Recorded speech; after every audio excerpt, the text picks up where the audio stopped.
Este es un vídeo correspondiente al tema 2, análisis, y más concretamente a su sección número 6, otros algoritmos.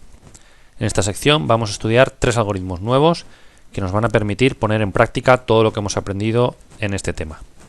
En concreto, los algoritmos son el algoritmo de mezcla natural, que nos va a permitir unir dos arrays ya ordenados en un array completo con todos los datos de los dos. A continuación, un algoritmo de ordenación nuevo, diferente a los que hemos estudiado ya, y que en este caso es un algoritmo recursivo, y que se llama merge sort, y que hace uso del algoritmo de mezcla natural. Y finalmente, el algoritmo de búsqueda binaria, que nos sirve para realizar búsquedas eficientes cuando el espacio de búsqueda, en este caso los arrays, están ordenados. Bien, empezamos con el primero de los algoritmos, algoritmo de mezcla natural. Dice, el problema es, dados dos arrays, A y B, de longitud a priori diferente, es decir, no tienen por qué tener la misma longitud, pero cada uno de esos arrays, ¿vale?, sus elementos están ordenados, ¿de acuerdo?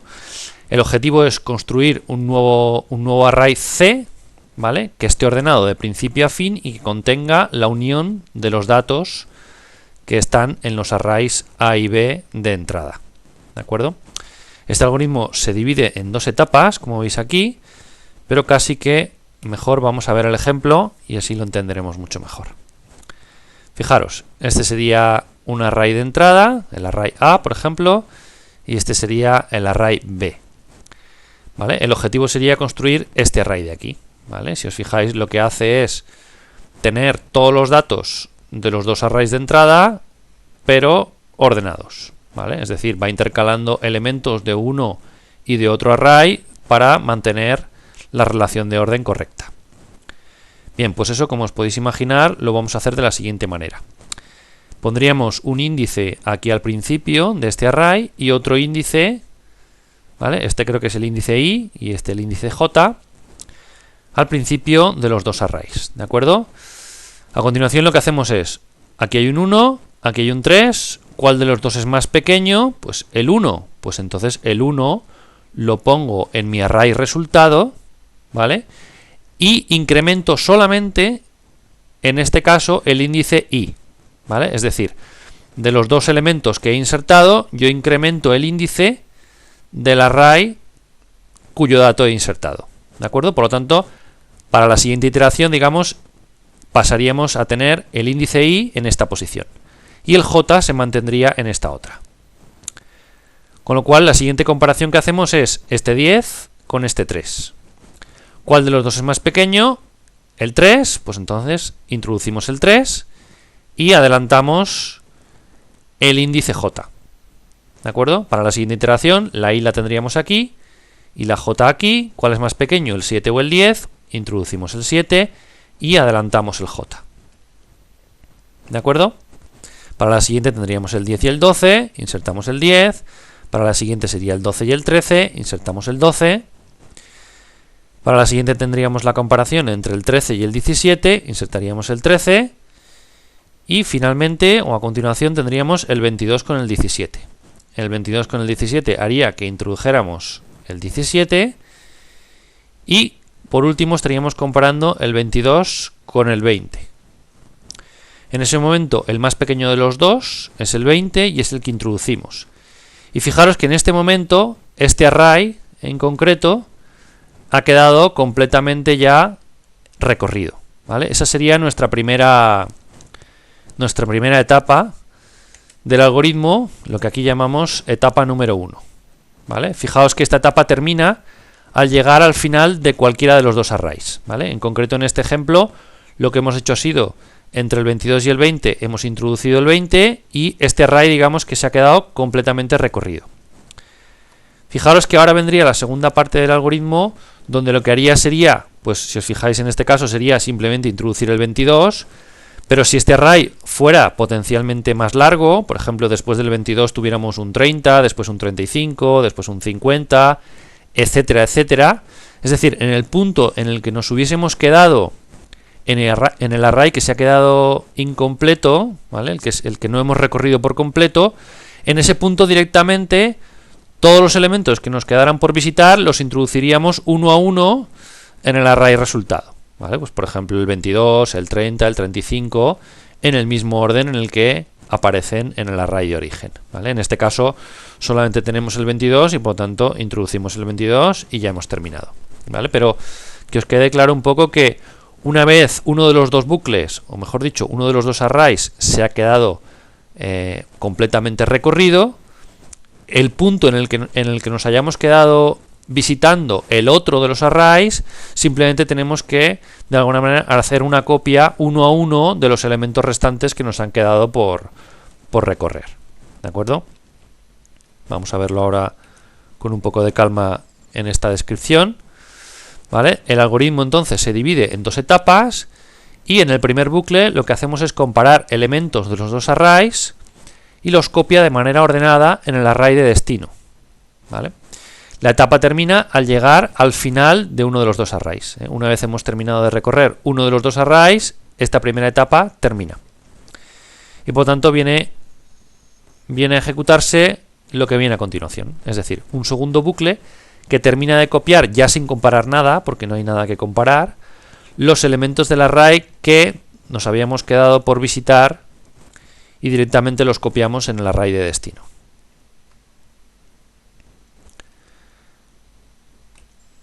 Vamos a ver esto con el código, a ver si se termina de entender. Fijaros, aquí tendríamos este primer bucle while, que se correspondería con el primer bucle que hemos descrito en el punto número 1, ¿vale? Y luego vienen aquí estos dos fors, pero que realmente están ahí por limpieza de código. Estos dos fors realmente son de ejecución exclusiva y en tiempo de ejecución solo uno de los dos se va a ejecutar. Vamos a verlo ahora un poco con más detalle. Fijaros, empezaríamos con el índice i en la posición 0, el índice j en la posición 0, ¿vale? El índice i se va a utilizar para recorrer el array a y el índice j para recorrer el array b.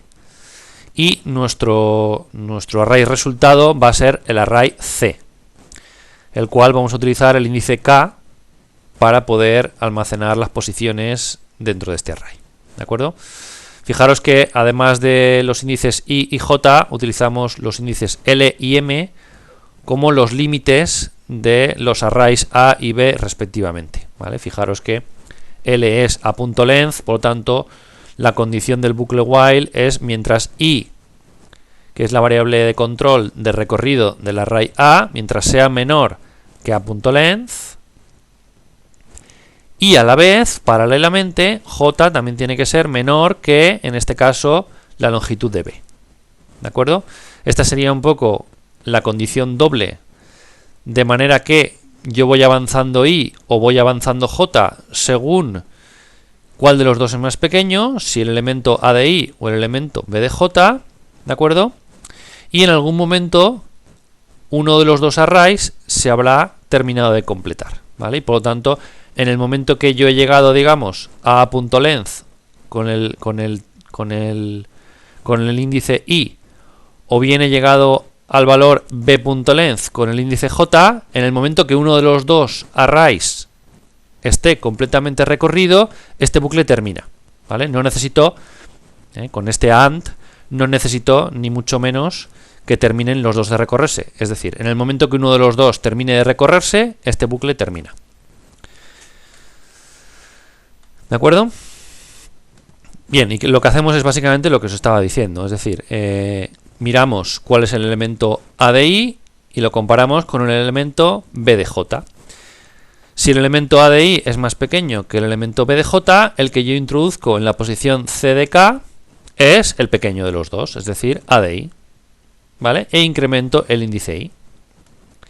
Y si no, si fuera al revés, pues el que introduzco en el array destino es el elemento b de j, es decir, el más pequeño de los dos, e incremento el índice j. Y en cualquier caso siempre incremento el índice k, porque yo lo que he hecho ha sido introducir un nuevo elemento en el array k, y para la siguiente iteración el siguiente elemento se introducirá en la posición vecina. ¿De acuerdo?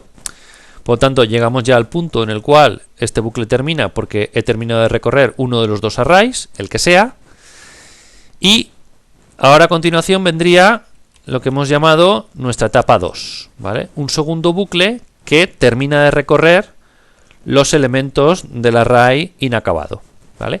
Imaginemos por un momento que este bucle while ha terminado por culpa de esta condición. Si ha terminado por culpa de esta condición, es que realmente el array que hemos completado es el A y el que nos queda por completar sería el B. Es decir, J se ha quedado en un valor que es inferior a b.length. Por lo tanto, si os fijáis, el valor de I en ese momento es a.length y por lo tanto este bucle de aquí realmente no se ejecuta. ¿Vale? Porque fijaros que R lo inicializo ahí, ¿vale? Por lo tanto, la I tendría el valor de a.length, ¿de acuerdo? R tendría el valor de a.length y lo que nos estamos preguntando es si a.length es más pequeño que a.length. Por lo tanto, cuando la I vale a.length, es decir, cuando hemos terminado de recorrer por completo el array A, este bucle que está aquí especificado en realidad no ejecuta ninguna iteración. Y por contra lo que hacemos es, desde nuestro índice R inicializado en el valor J que se nos había quedado pendiente, y hasta que no llegue al valor de M, que es su límite del array correspondiente del array B, y lo que hacemos es directamente en el array de destino C de K introducimos el valor B de R, que de alguna manera pues serían los J's restantes que nos han quedado por recorrer, ¿de acuerdo? En cada posición C de K introduzco B de R, incremento K, que de alguna manera es como incrementar J, ¿de acuerdo? Si ocurriera al revés, pues sería lo mismo, pero a viceversa. Es decir, si después de haber terminado este bucle while, esta condición sigue siendo verdad, pero esta condición ya es falsa, por lo tanto lo que quiere decir es que J ha llegado al valor de b.length. Si J tiene el valor de b.length, entonces R comienza valiendo eso, y por lo tanto cuando intentamos evaluar esta condición de aquí, R vale b.length y no es más pequeño que el propio valor de b.length. Por lo tanto, en el caso del ejemplo que hemos mostrado anteriormente, B era el que se había terminado de recorrer por completo y por lo tanto R valía b.length y esta condición sería falsa y este bucle de aquí realmente en tiempo de ejecución no se ejecutaría. Y por lo tanto el que se ejecutaría sería el de aquí arriba, para recorrer todas las posiciones I que nos habían quedado por recorrer de nuestro array A. En este caso era simplemente la última posición, la correspondiente al número 22, pero como os decía anteriormente, si aquí hubiéramos tenido 22, 25, 30, 33, 40, 80, etcétera, etcétera, pues este segundo bucle de aquí estaría recorriendo todas las posiciones restantes del array A y copiándolas directamente en el array de destino C. ¿De acuerdo? Bien, espero que os haya quedado mínimamente claro, porque ahora vamos a pasar a ver el coste y este coste tiene su miga. Bueno, este sería uno de los pocos ejemplos donde nos vamos a encontrar que la talla del problema, vamos a decir que es doble. Fijaos que tenemos dos arrays de entrada, A y B, y el número de iteraciones de estos bucles que aparecen en el código de este método pues va a depender de las longitudes de A y de B, ¿vale? Por lo tanto, hablamos de una talla doble N1 y N2, las longitudes de los dos arrays de entrada. Y para estimar el coste, lo que vamos a tener en cuenta, como siempre, es pues el cuerpo de los bucles como secuencias de coste 1. ¿Vale? Y los dos fors realmente, como son de ejecución exclusiva, tendríamos entonces un único sumatorio para la parte del bucle while, ¿de acuerdo? Este primer sumatorio sería correspondiente a este, perdón, se me va, a este bucle while, ¿de acuerdo? Y este otro de aquí haría referencia al bucle for, ¿vale? A uno de los dos bucles for que en tiempo de ejecución se iría a ejecutar. ¿De acuerdo? Entonces, fijaros un momentito. Fijaos que aquí yo he puesto que el coste de nuestro algoritmo en función de la talla N1 y N2 es igual a esta expresión de aquí, o incluso que es igual a esta otra expresión de aquí. ¿Vale? Eso hace referencia a lo que os comentaba de, por ejemplo, vamos a ver este de aquí. Esta primera resolución de aquí es un primer sumatorio correspondiente al bucle while, de forma que el array A se termina de ejecutar por completo. Se termina de recorrer por completo. Eso lo que quiere decir es que, en total, fijaos, la variable k va a valer desde la posición 0, recorre por completo todas las posiciones del array 1, ¿vale? El array A, es decir, el array A que tiene longitud n1, por lo tanto, recorreríamos desde 0 hasta n1 menos 1 todas las posiciones del array A más una serie de j posiciones del array B, ¿vale? Es decir, este bucle de aquí se ejecuta. Si al final termina por culpa de esta condición de aquí, es que hemos hecho tantas iteraciones como longitud tiene el array A, más unas cuantas que hemos recorrido del array B, ¿vale? Pues entonces, este n1 menos 1 desde k igual a 0 haría referencia a toda la longitud del array A más una serie de j posiciones del array B, ¿de acuerdo? Y finalmente, este otro sumatorio de aquí daría cuenta de el segundo bucle for, ¿vale? La etapa número 2, que tiene que recorrer las posiciones que le quedan del array B. Es decir, empezaría en la posición en la que se ha quedado este otro bucle, ¿vale? El bucle while se ha quedado en la posición J, pues yo empiezo en la posición J y llegaría hasta el límite de la longitud del array B, es decir, hasta n2 menos 1. ¿De acuerdo? Bien, pues si esto lo resolvéis, el resultado que os da es este, n1 más n2. Porque esta j de aquí que hemos introducido y esta otra j de aquí que hemos introducido, pues se van a eliminar, la una con la otra. ¿De acuerdo?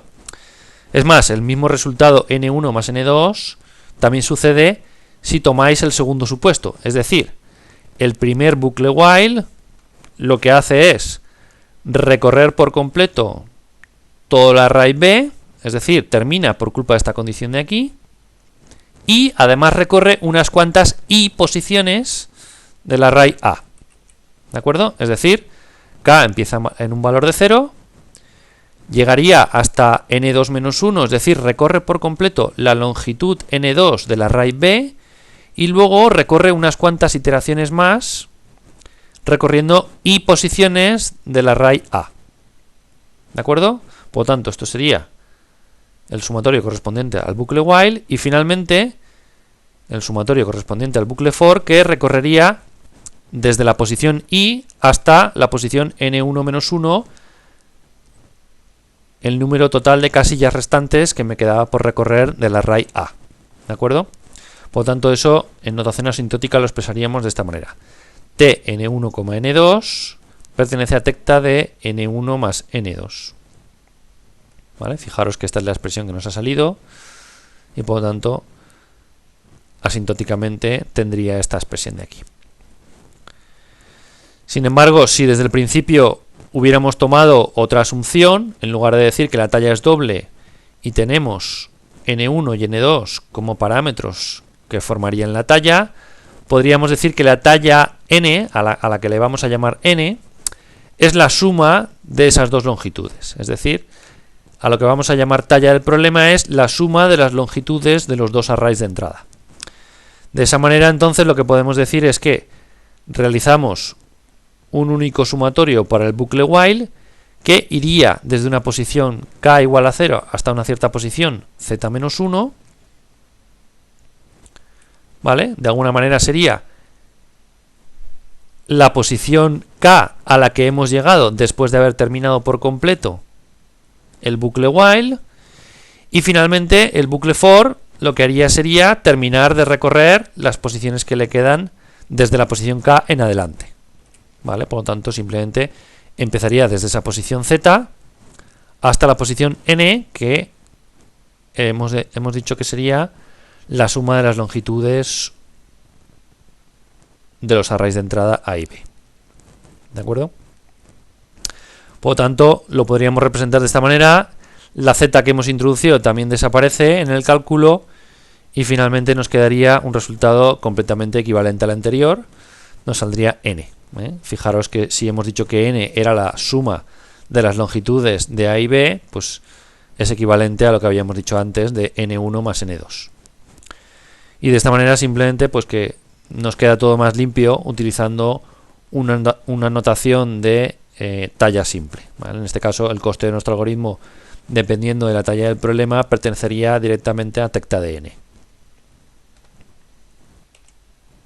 Bien, pasamos a ver el segundo de los algoritmos de esta sección, concretamente el algoritmo merge-sort, un algoritmo de ordenación que sigue una estrategia recursiva.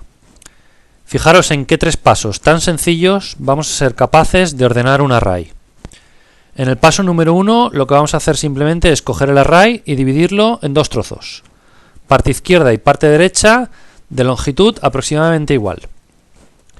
A continuación, en el paso número 2 lo que vamos a hacer es 2 llamadas recursivas al propio método de merge-sort, de forma que vamos a ordenar las partes izquierda y derecha del array de manera independiente. Es decir, tras haber realizado esas 2 llamadas recursivas, la parte izquierda y la parte derecha del array están ordenadas por separado. Por lo tanto, en el último paso lo único que nos queda por realizar es aplicar mezcla natural. Cogeríamos nuestra parte izquierda y nuestra parte derecha del array como si fueran nuestros arrays de entrada de mezcla natural. Y por lo tanto el resultado sería la unión de todos los elementos de la parte izquierda y de la parte derecha del array, de forma que entre ellos se mantuviera la relación de orden. Es decir, tendríamos el array completamente ordenado. Pasemos a ver esto en código Java para que veáis que la implementación es absolutamente directa.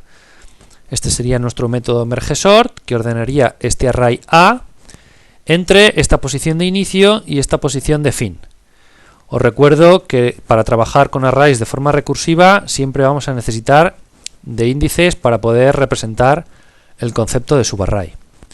Desde una llamada inicial, si yo quisiera ordenar el array A de forma completa, simplemente llamaría a este método pasándole el array y diciéndole ordénamelo desde la posición 0 hasta la posición a.length -1. Es decir, ordéname todo el array. Bien, vamos a ver un poco el código del algoritmo merge-sort. Esta sería una condición de caso general. De esta manera el caso base quedaría implícito. Para casos base de longitud 1 y longitud 0, en realidad no hay que hacer nada porque un subarray de longitud 0 está ordenado por definición y un subarray de longitud 1 le pasa exactamente lo mismo. Por lo tanto, para cualquier subarray de longitud 2 en adelante, lo primero que hacemos es obtener el punto medio. El punto medio entre la posición i y f se deriva de esta expresión, i más f partido por 2. Y a continuación hacemos las 2 llamadas recursivas, de forma que ordenamos la parte izquierda, es decir, desde la posición i hasta la posición m, el punto central, y en la otra llamada recursiva ordenaríamos desde la posición m más 1 hasta el extremo derecho, hasta la posición f. Y a partir de ahí simplemente aplicamos mezcla natural. En este caso, mezcla natural 2 es una versión de mezcla natural que está especializada de manera que los 2 arrays de entrada los toma del propio array A, parte izquierda y parte derecha, ¿vale? Este sería el array A y el array B del algoritmo de mezcla natural que hemos visto anteriormente. Y luego el array resultado, el array C, esta versión del algoritmo la deposita nuevamente sobre el propio array A.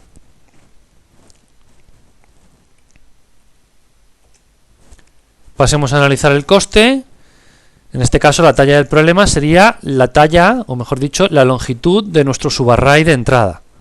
Es decir, desde i hasta f, ambas inclusive, eso es f menos i más 1.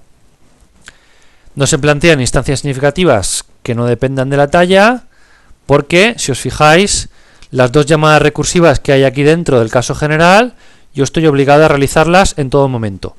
No hay ninguna condición de búsqueda que me evite realizar una o las dos llamadas recursivas que forman parte del caso general.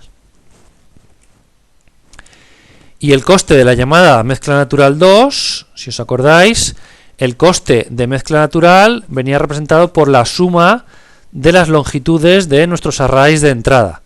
En este caso, como nuestros arrays de entrada son precisamente la parte izquierda y la parte derecha de nuestro array que va desde la posición I hasta la posición F, es decir, si la talla es el número de elementos que hay desde I hasta F, ya eso lo hemos llamado n, y luego ese array lo hemos dividido en dos trozos, y lo que hay que hacer es sumar la longitud de esos dos trozos, pues lógicamente la suma de la parte izquierda y la parte derecha de nuestro array será la longitud original de nuestro subarray de entrada. Es decir, el coste de hacer esta llamada a mezcla natural es el coste de n, es decir, f menos i más 1. ¿De acuerdo? Y por lo tanto nuestras ecuaciones de recurrencias quedarían de la siguiente manera. Para el caso base, es decir, longitud 0 o longitud 1, el coste sería 1. Y para nuestro caso general, en nuestro caso general lo que hacemos es una llamada a este método que tiene coste n, y hacemos dos llamadas recursivas, cada una de ellas de tamaño n medios. ¿De acuerdo?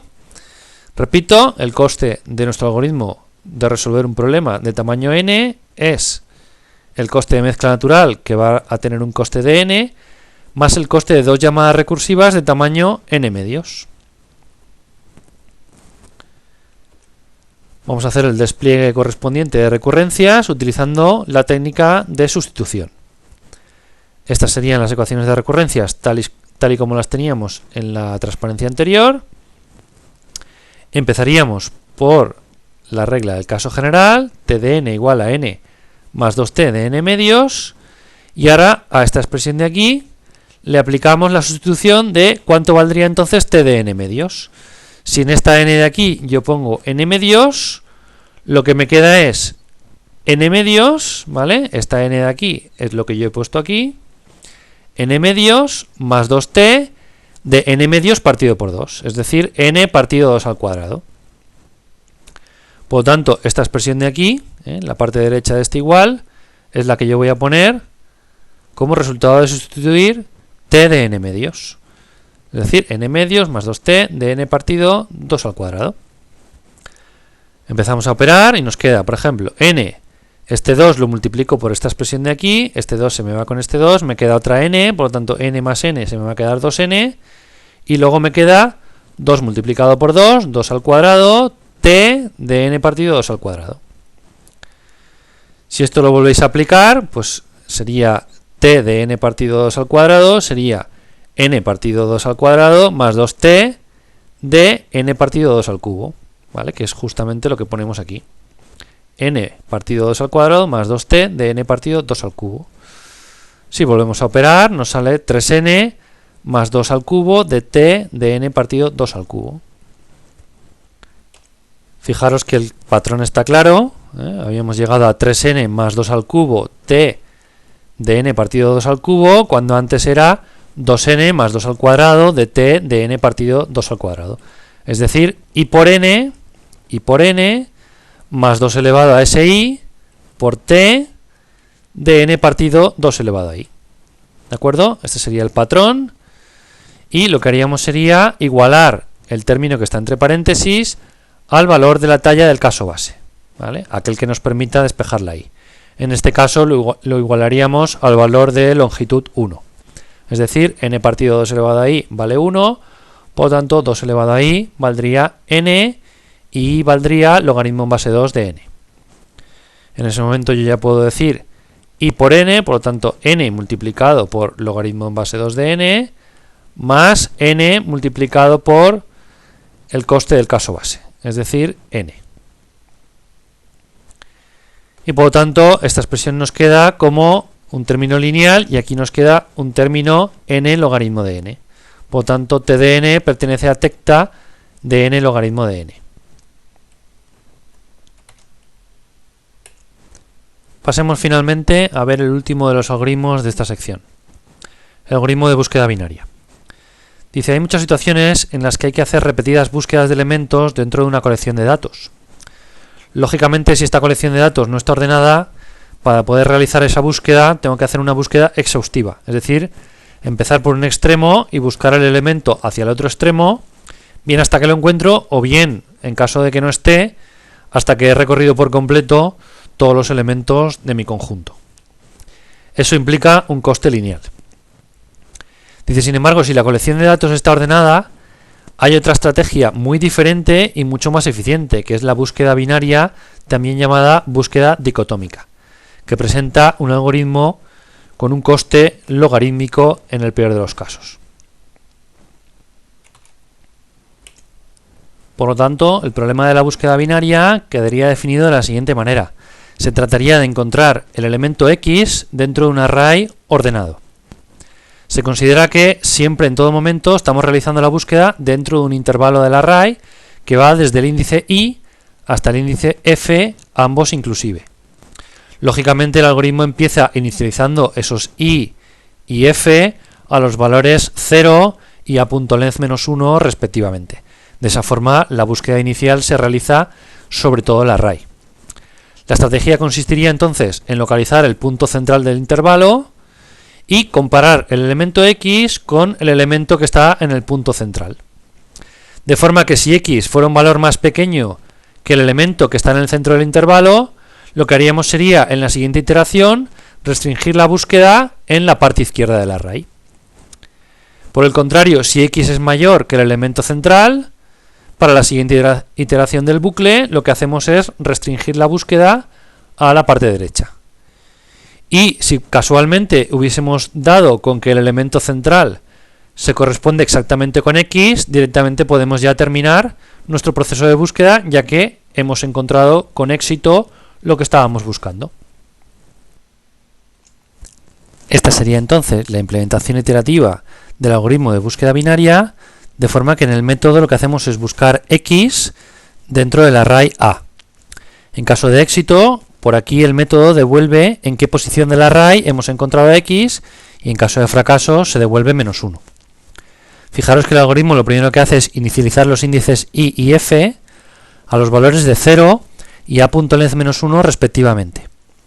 A partir de ahí entramos en el bucle de búsqueda y lo que decimos es, mientras los índices no se hayan cruzado y mientras no haya encontrado lo que ya estaba buscando, entonces para cada iteración determinamos el punto central del intervalo y pasamos a comparar X con el elemento que ocupa la posición central del intervalo.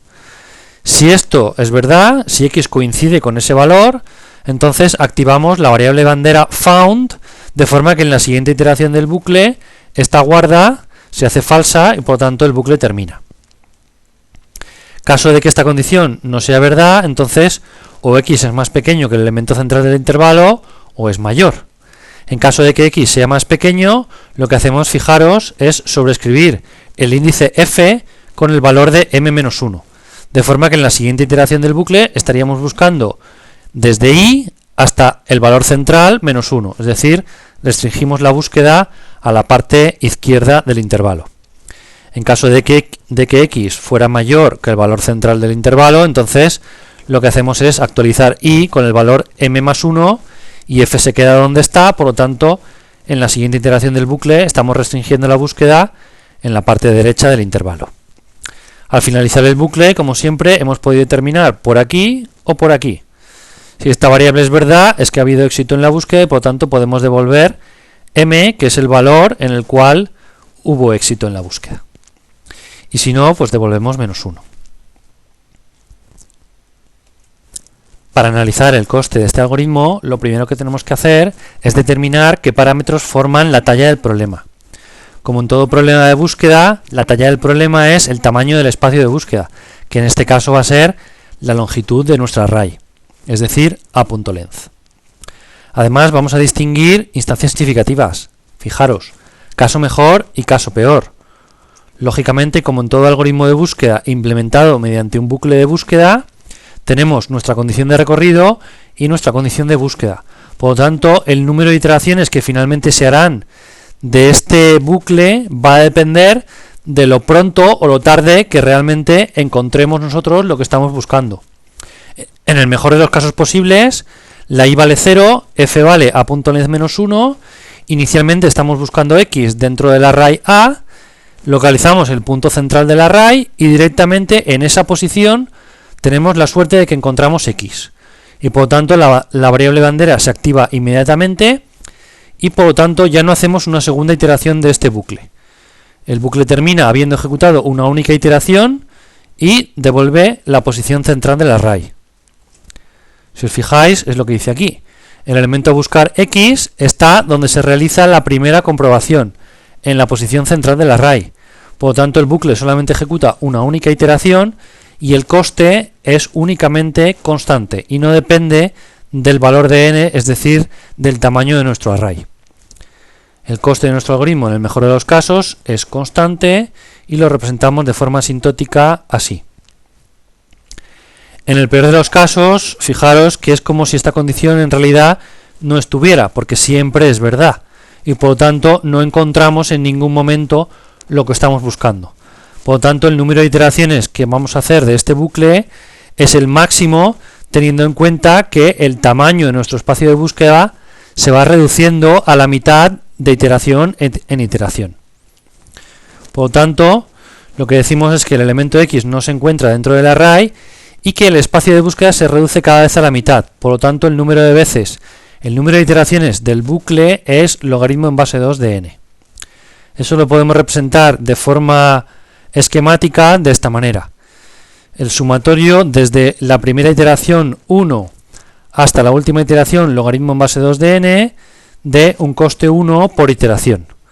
El total sería el logaritmo en base 2 de n y por lo tanto decimos que en el peor de los casos el coste de nuestro algoritmo está acotado superiormente por la función canónica logarítmica.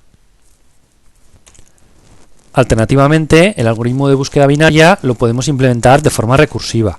En este caso, lo que hacemos es buscar x dentro del array A, pero restringiendo la búsqueda a las posiciones que van desde ini hasta fin, ambas inclusive. Lógicamente, la llamada inicial a este método sería instanciando ini y fin a los valores de 0 y a punto length menos 1. De esa forma, la llamada inicial estaría dando cuenta de la búsqueda sobre todo el array completo. De forma similar a como hemos hecho de forma iterativa, lo que consideramos es que si los índices se cruzan, eso representa un fracaso y por lo tanto devolveríamos menos 1. Y eso de alguna manera estaría implementado como el caso base de nuestro algoritmo recursivo. En otro caso estaríamos en el caso general y lo que hacemos es, siguiendo una estrategia similar también, determinaríamos el punto central del intervalo y compararíamos nuestro elemento a buscar con el valor que está en el centro de ese intervalo. En ese caso, si esta condición es verdad, esto lo implementamos como una búsqueda con éxito y por lo tanto ya no realizamos ninguna otra llamada recursiva, devolviendo la posición de éxito de nuestra búsqueda. En otro caso simplemente verificamos si x es más pequeño o x es mayor que el elemento central. De esa forma lo que hacemos es hacer una llamada recursiva sobre o bien la parte izquierda o bien sobre la parte derecha del array.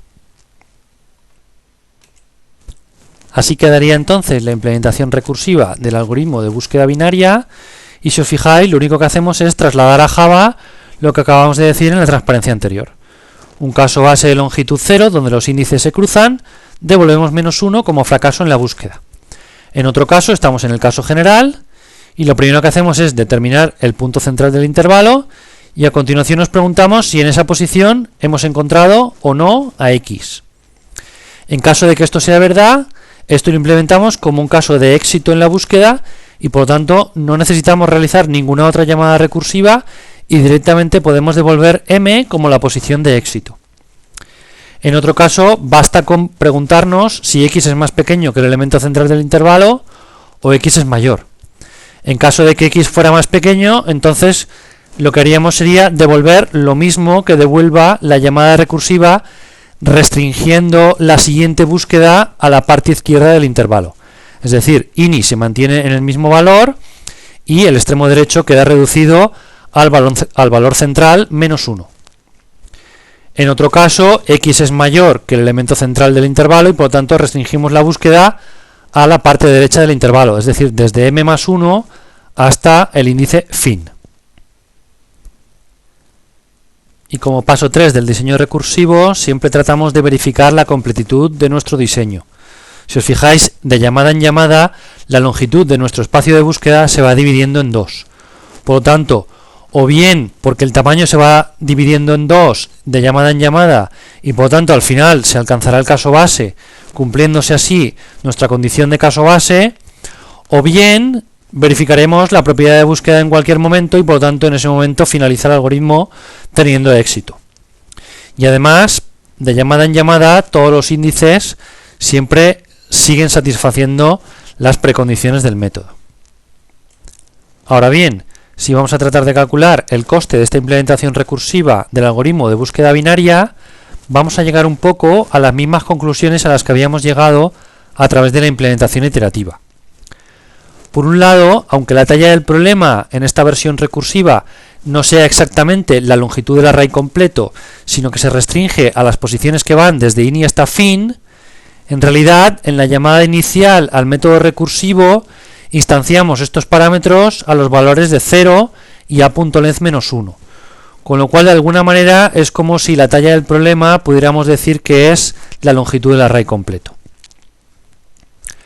Por otro lado, hablando de instancias significativas, vamos a decir exactamente lo mismo que decíamos antes, tanto para el caso mejor como para el caso peor. El mejor caso se da cuando el elemento que yo estoy buscando lo encuentro en el primer sitio en el que miro, es decir, en la posición central del intervalo de búsqueda. Y en ese caso no se realiza ninguna llamada recursiva. Fijaros, vamos a tracear esto asumiendo que in y fin están lo suficientemente alejados como para entrar en el caso general. Por lo tanto, lo único que haríamos sería determinar la posición central del intervalo y determinar que esta condición se cumple y hacer un retorno a continuación.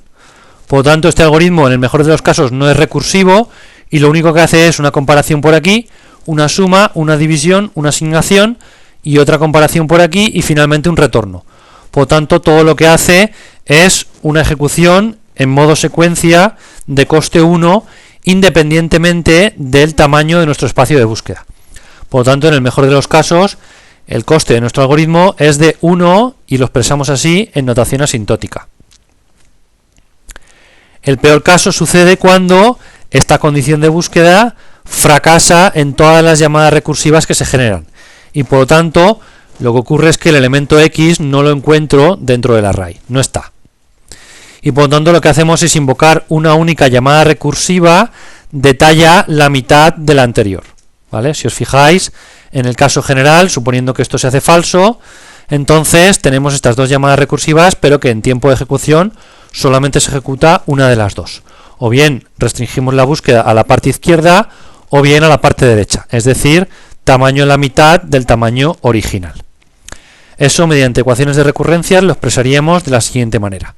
En el caso general, el coste temporal de un problema de tamaño n es el coste iterativo, es decir, 1, más el coste de hacer una llamada de tamaño n medios. Y para un caso base de longitud 0, el coste es 1, es decir, que es lo que nos cuesta realizar esta comparación y devolver menos 1. Pasamos al despliegue de recurrencias utilizando la técnica de sustitución y lo que hacemos es, a partir de las ecuaciones de recurrencia que he replicado aquí para mayor claridad, empezar a través del caso general. Por lo tanto, empezaríamos t de n igual a 1 más t de n medios, que es la expresión correspondiente al caso general.